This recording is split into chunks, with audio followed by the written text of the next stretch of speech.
Well, the G20 summit is over with, and not a whole lot happened except the U.S. and China have agreed to a truce. Well, actually not a truce, but a halt to escalation of the trade war. They're not going to get rid of any of the tariffs that we've already imposed on each other, but we've agreed not to impose further tariffs and to continue the talks. But the really big news isn't the G20 summit. It's something that happened during the G20 summit that wasn't part of it. The EU launched a new payment system called Instex, and it's operational. Now, the remaining signatories of the landmark nuclear deal between Iran and 6 world powers, they announced in a statement that the EU mechanism for trade with Iran is up and running, that Instex has already processed its first transactions. Instex is aimed at facilitating trade with Iran by circumventing sanctions reimposed by the United States after President Donald Trump pulled out of the 2015 nuclear deal last year and said he wants a new agreement on American terms. So this is really important. This system makes systems like SWIFT, which is the Society for Worldwide Interbank Financial Telecommunications. That's what SWIFT stands for. It makes things like SWIFT obsolete to carry out changes. And under mounting pressure from Washington, SWIFT decided to remove Iranian banks from its networks last November. So we froze them out of the global trade system by not allowing them to transfer currency under SWIFT. With SWIFT, this was part of the keeping the dollar the world's reserve currency. The SWIFT system was designed so that if you had your local currency, you would convert those into dollars first, transfer the dollars to another country that you were paying, and then in that country, the recipient of the dollars would then transfer those back into their own currency. So this is really, really big news that there's a system that the EU is using to bypass SWIFT, and that France, Germany, and the UK are sort of spearheading this. And the next article, Trump to unleash hell on Europe. EU announces channel to circumvent SWIFT, and Iran sanctions is now operational. So what's happening here is we've been using the dollar as a weapon. We've weaponized the dollar for many years. And these are part of what I call the nails in the coffin of the global dollar standard. I'll get to that in just a minute. But now, instead of bashing our enemies over the head with the US dollar, using the dollar as a weapon for our enemies, we're now using it for our closest allies. So this is really important. In this article, it says that the announcement will likely send President Trump off the rails because in late May, Bloomberg reported that as part of Trump's escalating battle with the European allies, so here they're saying our allies, we're in a battle with our allies over the fate of the Iranian nuclear accord. He was threatening penalties against the financial body created by Germany, the UK, and France to shield trade with the Islamic Republic from U.S. sanctions, including a loss of access to the U.S. financial system. And then the Treasury Department's Undersecretary for Terrorism and Financial Intelligence had written that I urge you to carefully consider the potential sanctions exposure of Instex. He wrote that engaging in activities that run afoul of U.S. sanctions can result in severe consequences, including the loss of access to U.S. financial systems.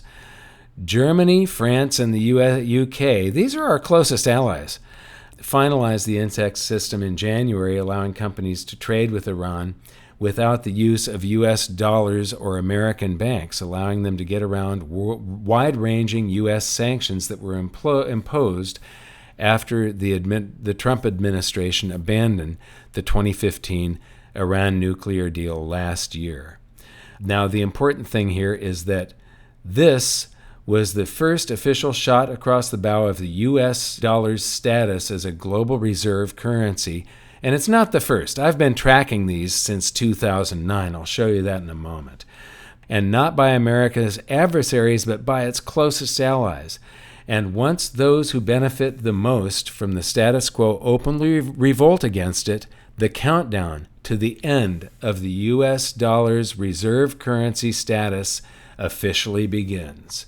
Now, this is a presentation I think that I last updated in 2014 or 2015, and then the last frame in this is updated to the beginning of 2018. But I've actually been giving these presentations since 2009. I was one of the very first people to show that the world has had several different monetary systems in the past century and a half, and that every 30 to 40 years, and we're 50 years into this monetary system now, but there's stress cracks that develop in these systems and they start to implode, and then there's an emergency meeting of G20 finance ministers and a bunch of economists, and they hash out a new world monetary system, and that day is coming soon. I've been saying that within this decade, and I said this before this decade began, I said that within this decade there would be a currency crisis.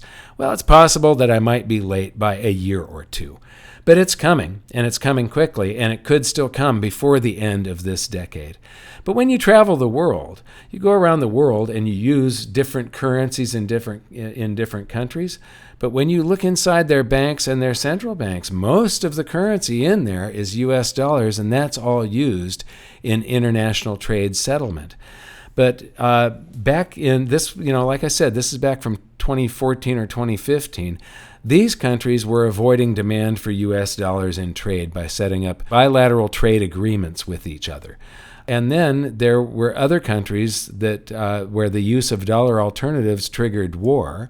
Then there's gold that's competing with currency and the physical accumulation of gold. Now, if you look at the state of Utah, they had passed a legal tender act for gold. Germany was wanting repatriation of their gold, and so on.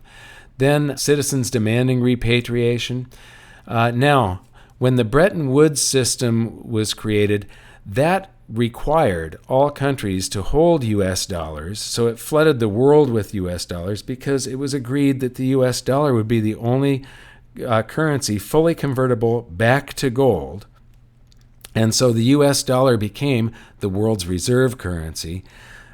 Nixon ended that in 1971, and we went on the global dollar standard.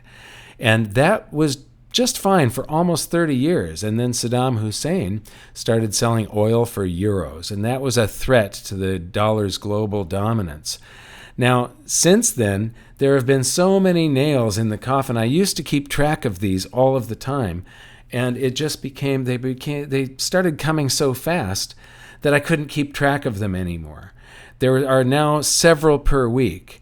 Sometimes they're big, sometimes they're small. But you see here 23 countries set up swap lines to bypass the U.S. dollar. Russia, China, and India dropped the U.S. dollar in bilateral trade.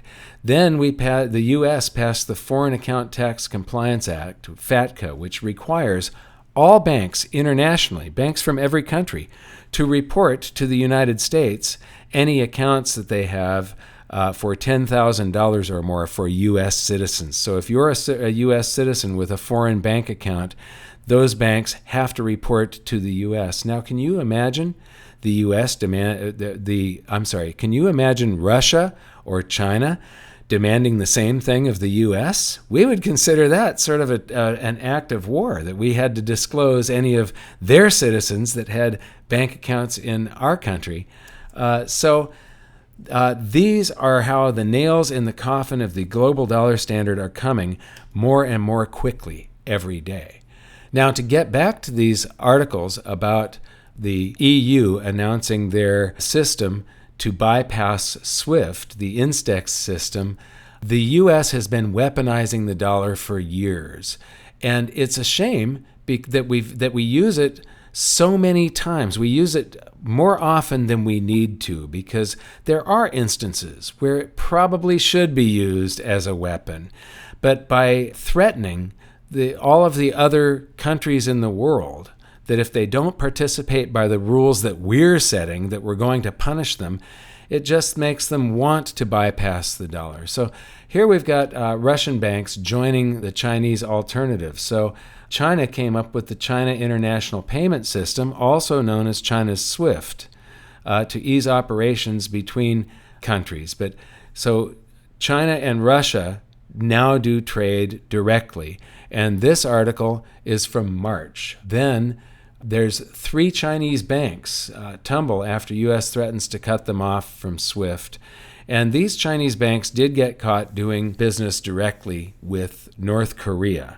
So there are instances where maybe this is justified, but to be wielding this power so recklessly is getting countries all over the world to actively seek alternatives to the U.S. dollar. So in May, a district judge ordered that 3 Chinese banks comply with U.S. investigators' demands that they hand over records connected to the alleged movement of tens of millions of dollars in violation with international sanctions on North Korea.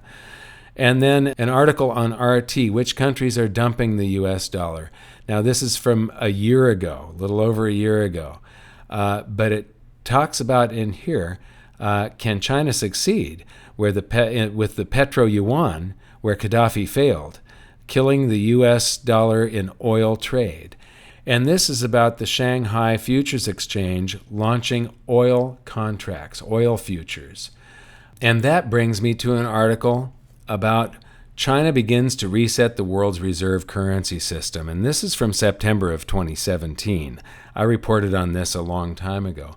But this is according to the Brookings Institute, 34 central banks around the world have signed bilateral local currency swap agreements with the People's Bank of China as of the end of September 2016. So this is a long time ago, including the major oil-producing countries.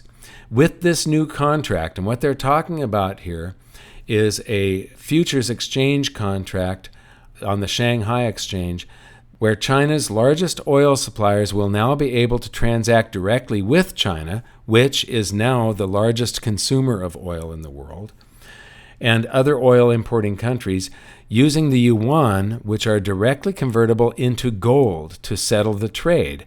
So in other words, an oil producer can sell China oil on their futures exchange, deliver the oil, cash in the contract, which is denominated in yuan, and directly, if they don't want the yuan, they can directly convert that into gold. And that, gold is good anywhere, basically. So this is something that is chipping away at the global reserve currency status of the dollar, the global U.S. dollar standard. And it's supported, the global U.S. dollar standard is supported by the petrodollar. It doesn't say petrodollar here, but you really should read this story. We'll put a link here at the bottom. The untold story behind Saudi Arabia's 41-year U.S. debt secret. Now, this was a top secret deal that was made by the U.S. Treasury Secretary William Simon during the Nixon administration, when Nixon ended the gold backing of the U.S. dollar in August of 1971. This deal sort of took its place. And in 2016, this was kept a secret from 1972 to 2016, that there was this petrodollar. And this was an agreement, and Bloomberg got it released in 2016 through the Freedom of Information Act. And what it disclosed is that there was this secret deal made where Saudi Arabia, we would buy oil from Saudi Arabia. We printed those dollars to buy the oil. They sell us the oil and they take the profits from that, and they would reinvest them in U.S. treasuries. And this disclosed how big their U.S. Treasury holdings were for the very first time. This is Saudi Arabia, and these are the other countries. But what it would do is lump all oil exporters together and report their treasury holdings, so it would keep the Saudi Arabian deal secret. So this is coming to an end with the yuan-based oil contracts. And now at the same time, there's countries around the world proposing gold-backed currencies. This is the Malaysian Prime Minister proposing a regional currency that's based on gold, replacing the U.S. dollar for trade there. And now the Russian central bank is considering a gold-backed cryptocurrency.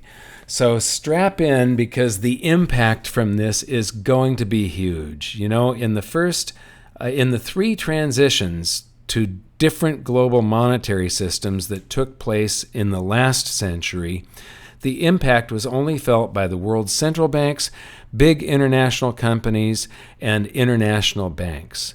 This one is going to be felt by everyone. You know, the last times it didn't affect the common man. This one is going to affect everybody. So it's time to figure out how this is going to affect you and to prepare for it and hopefully prosper from it instead of becoming a victim of it. Thank you very much for listening. I'm Mike Maloney. If you got anything from this, please like it, share it, subscribe to our channel, click that little notification bell, and pass it on to other people. Thanks for listening, and we'll see you next time.